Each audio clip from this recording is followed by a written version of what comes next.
శ్రీకృష్ణ పరమాత్మ ఇలా 6 యోగాలలో అనేక విషయాలు చెప్తూ వచ్చినటువంటి ఏ విషయాలైతే ఉన్నాయో వాటిలో ముఖ్యమైనవి మనం తెలుసుకుంటూ వస్తున్నాం.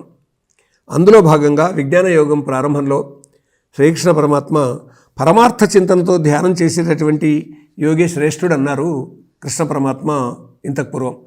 అంటే పరమాత్మ చింతనతోటి తాను ధ్యానం చేస్తూ తన కర్మయోగంలో తాను ఉన్నట్టయితే తాను కర్మయోగంలో వచ్చినటువంటి ఫలితం ఈ పరమాత్మ చింతన కారణంగా ఈ ఫలితం నాది కాదు అందరిది అనుకుంటాడు. లేకపోయినట్టయితే ఆ పరమాత్మ భావన లేకుంటే నేనే అందరికంటే ఎక్కువ అనే అహం వస్తుంది. తాను సంపాదించినటువంటి సంపాదన నా ఒక్కరికే చెందాలి అనేటటువంటి ఆలోచన కూడా వస్తుంది.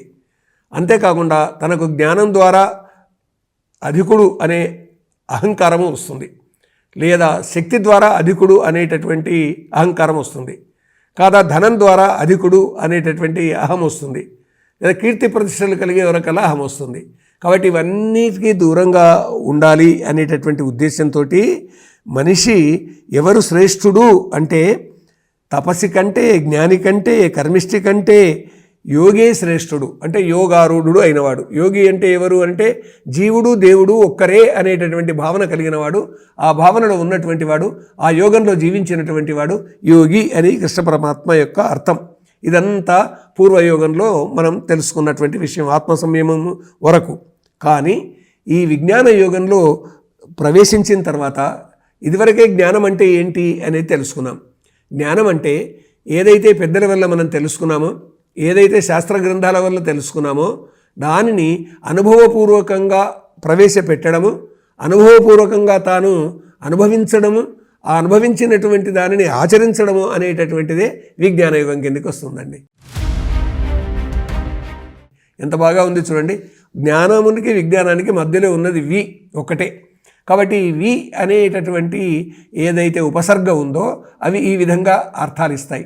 సంస్కృతంలో ఈ ఉపసర్గలు ప్రపర, అపసం, అను, అవ, నిస్నిర్, దుస్దుర్, వి, అంగ్, ని, అది, అపప్రతి, ఏతే ప్రాదయ అని ఇవన్నీ ప్రాదులు అని ఉపసర్గలు విపరీతార్థాన్ని, అతిశయార్థాన్ని ఇస్తూ ఉంటాయి. కాబట్టి సామాన్య అర్థానికి భిన్నంగా ఉండేటటువంటి అర్థాలు ఇచ్చేది. కాబట్టి విజ్ఞానం అంటే అనుభవం ద్వారా తెలుసుకొని ఆచరించేది విజ్ఞాన యోగం అన్నమాట. కాబట్టి ఈ 7వ అధ్యాయం ప్రారంభంనే కృష్ణ పరమాత్మ ఏమంటాడంటే అర్జునంతో మయ్యాసక్త మనఃపార్థ యోగం యుంజన్మదాశ్రయ అసంశయం సమగ్రం మాం యథాజ్ఞాస్యసి తచ్ఛృణు. మనసు నాపై ఉంచి నన్నే ఆశ్రయించు అనర్చు యోగము, మనసు నాపై ఉంచి నన్నే ఆశ్రయించు అనర్చు యోగము, నన్ను పూర్తిగా సంశయముగా తెలియ మార్గము చెబుదు పార్థ. నా మీదనే మనస్సు పెట్టు, నన్నే నువ్వు ఆశ్రయించు, యోగ బుద్ధి కలిగినటువంటి వాడవుగా నీవు జీవించు, నీవు ఆచరించు, సంచరించు, తిరుగు. అలాగా ఉన్నట్టయితే నేను ఎవరిని ఏమిటి అనేటటువంటి నీకు ఇప్పుడు నేను చెప్తాను. అంటే మాయ నుండి బయటపడు, అసలు విషయం నేను చెప్తా అని ఇక్కడ చూడండి. కృష్ణ పరమాత్మ ఏం చెప్తున్నా అంటే భగవంతుడు ఎక్కడెక్కడ ఉన్నాడు అంటే శ్రీకృష్ణ పరమాత్మ సృష్టి వ్యాప్తమై ఉన్నటువంటి ఒక భగవంతుని స్థాయిలో తాను నిలబడి ఇక్కడ చెప్తున్నాడండి.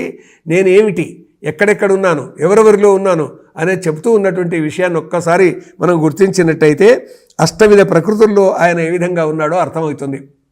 ఎలాగా? భూమిరాపో అనలో వాయు ఖం మనో బుద్ధిరేవచ అహంకార ఇతి ఎమ్మే భిన్నా ప్రకృతిరష్టదా. ఎలా ఎలా ఎలా ఎక్కడ ఎక్కడ ఎక్కడ ఉన్నాడు భగవంతుడు అనేటటువంటి దానికి భూమి, ఉదకము, అగ్ని, వాయువు, మనసు, గగనము, బుద్ధి, అహమని నాదగు ప్రకృతి అష్టవిధములు విభజనమై ఉన్నది. ఎక్కడెక్కడున్నాడు భగవంతుడు అని వెతకాల్సిన అవసరం లేదండి. ఈ భూమిలో భగవంతుడు ఉన్నాడు. ఈ భూమిలో ఉన్నటువంటి పృథ్వీ గంధం ఏదైతే ఉందో ఆయన్నే భగవంతుడు. భూమి ఆపో ఆపో అని అంటే నీళ్లలో భగవంతుడు ఉన్నాడు. అంటే ఈ పంచభూతాలలో అగ్ని నిప్పులో భగవంతుడు ఉన్నాడు, వాయువు గాలిలో భగవంతుడు ఉన్నాడు, మనసు ఈ మనిషిలో ఉన్నటువంటి మనస్సులో భగవంతుడు ఉన్నాడు, గగనం ఆకాశంలో భగవంతుడు ఉన్నాడు, బుద్ధి మానవుని బుద్ధిలో భగవంతుడు ఉన్నాడు, అహంకారంలో భగవంతుడు ఉన్నాడు. ఈ 8 విధాలుగా నేనున్నానన్నాడండి కృష్ణ పరమాత్మ. ఒక్కసారి ఆలోచించండి. రాయి, రప్ప, చెట్టు, పుట్ట, గుట్ట వీటన్నింటిలోనూ భగవంతుడు ఉన్నాడు అనేటటువంటిది. ఆయన లేని స్థలం లేదు. విశ్వం విష్ణుర్వషట్కారో భూతభవ్య భవత్ ప్రభువు భూతకృత్ భూతభృద్భావో భూతాత్మ భూతభావన అన్న విష్ణు సహస్రనామాల్లోని మొట్టమొదటి విశ్వం అంటే విశ్వమంతా కూడా భగవన్మయమని. ఇదిగో చూడండి, ఈ భూమిని మనం సృష్టించలేదు, అంటే మానవుడు సృష్టించలేదు. ఈ గాలిని మానవుడు సృష్టించలేదు. ఈ నిప్పును మానవుడు సృష్టించలేదు, అంటే అగ్నిని, ఆకాశం నుంచి వచ్చిన ఈ వెలుతురును, సూర్యచంద్రాదుల వెలుతురు ఇదంతా కూడా మానవుడు సృష్టించలేదు. ఈ గాలిని మానవుడు సృష్టించలేదు. ఆ వరుణుడు కురిపిస్తున్నటువంటి వర్షాన్ని మానవుడు సృష్టించలేదు. ఈ ప్రాణాన్ని మానవుడు సృష్టించలేదు. కాబట్టి ఈ సృష్టించనివి ఏవేవైతే ఉన్నాయో అవన్నీ భగవన్మయాలండి. ఇప్పుడు అర్థమైపోతుంది అంతా కూడా. కాబట్టి మనిషి ఒకవేళ సృష్టిస్తే, నేను నీళ్లను సృష్టిస్తా అని అనుకొని నోట్లో నుంచి ఉచ్ఛిష్టాన్ని బయటికి తీస్తే ఎంతసేపు తీస్తాడు? అదేమన్నా నిలుస్తుందా? ఎవరికైనా ఉపయోగం అవుతుందా? దాన్ని ఎవరైనా స్వీకరిస్తారా? అదేవిధంగా నేను అగ్నిని సృష్టిస్తున్నానని 2 చెక్కలు తెచ్చి నిప్పు పెట్టి ఎంతసేపు ఉంటుంది? ఓ దీపాన్ని ఇలా ముట్టించి నేను సృష్టించిన అని మానవుడు అంటే సృష్టించబడ్డట్టేనా? అది ఎంతకాలం ఉంటుంది? చూడండి, గాలిని నేను సృష్టిస్తున్నానని నోటికెళ్ళి ఉఫ్ఫు ఉఫ్ఫు అని ఊదినట్టయితే అది గాలి, తాను సృష్టించిన గాలి శాశ్వతంగా ఉంటుందా? మరొకరికి ఉపయోగపడుతుందా? కాబట్టి ఎంత గొప్ప విషయం చెప్పాడు ఇక్కడ కృష్ణ పరమాత్మ అంటే, ఎక్కడెక్కడ తన విభూతులు ఉన్నాయని చెప్పడానికి అష్టవిధాలుగా ఉన్నటువంటి అవన్నీ కూడా భూమి, ఉదకం, అగ్ని, వాయువు, మనస్సు, గగనం, బుద్ధి, అహం అనేటటువంటి వీటన్నిటిలో నేనున్నాను గుర్తించమన్నాడు.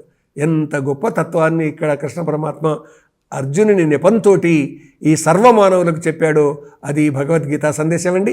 దాన్ని స్వీకరిద్దాం, దాన్ని అధ్యయనం చేద్దాం, అర్థం చేసుకుందాం, పరమార్థం తెలుసుకొని ప్రయోజనానికి మూలంగా దాన్ని ఉపయోగించుకునేటటువంటి విధంగా జీవిద్దాం.